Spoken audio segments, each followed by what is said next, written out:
Too. Now, leaders in eastern Libya have declared semi-autonomy for an area stretching between Sirte and the Egyptian border. The country's National Transitional Council's warned against creating a self-governing region because it could lead to the breakup of the nation. Reaction now then from the editor of Pan-African Newswire, Abayomi Azikiwe, is joining us on the line from Detroit in the States. Hi there. Without a proper government or anyone indeed to stop other regions following suit, what chances, sir, do you think Libya has now of staying intact? It's going to be very difficult, and it's not surprising that we see this type of regionalism taking place inside the country. Prior to the independence of the country in the early 1950s, it was governed largely as three independent enclaves. During the period of the Ottoman Empire, which collapsed during World War I, there was three different regions of the country.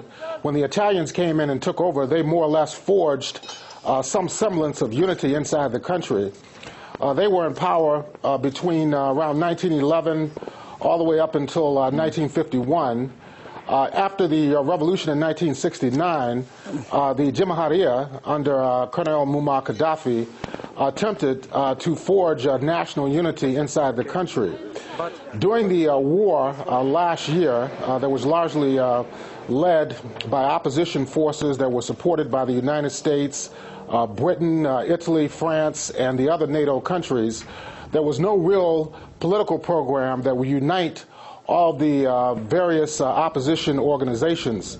The only program they really had was removing Gaddafi from power. So there's nothing really to forge any type of national unity inside of Libya right now. So what's your prognosis, especially under the National Transitional Council, which has been accused of not being up to the job of governing properly? It doesn't look like they're going to be able to form any type of viable provisional government inside of Libya. They have elections scheduled to take place later on this year. But when we have this type of regionalism that's going on inside the country, it's going to be very difficult for them to do so. These various rebel bands that are roaming the country have still not been brought under the control of the NTC in Tripoli. They've attempted to disarm the militia groups. This has not been successful. Then, of course, we have the whole problem of the militias that are operating around Benghazi. Of course, there are other militias that are operating in Tripoli. Then, of course, in the south and the southwest, there are other groups that tend to be more allied with the former regime of Muammar Gaddafi. So it really doesn't look like they're going to be able to form a government of national unity. And this, of course, will only benefit the Western powers, which are only there to exploit the oil and natural gas resources inside That's that just country. Exactly it, isn't it? The interesting side of this area where they're declaring this semi-autonomy stretching between Sirte and the Egyptian border, that's rich in resources, isn't it? And I guess the question is, who's going to want those resources, and will the world stand by and watch them be exploited at any point in the future?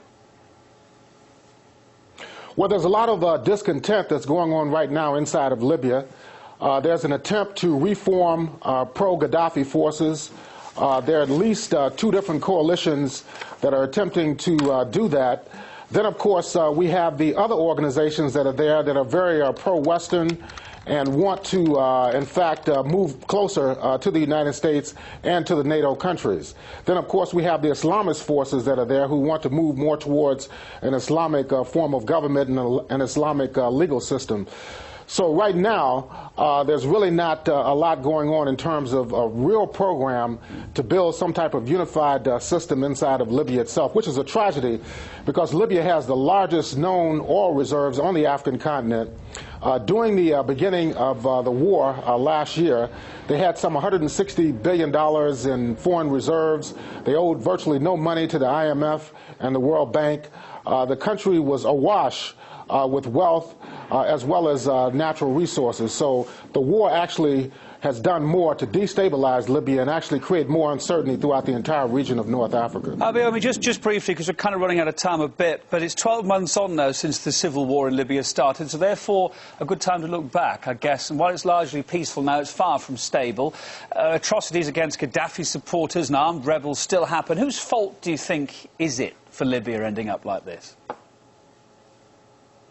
Well, of course, the West intervened in a sectional conflict that was taking place inside the country.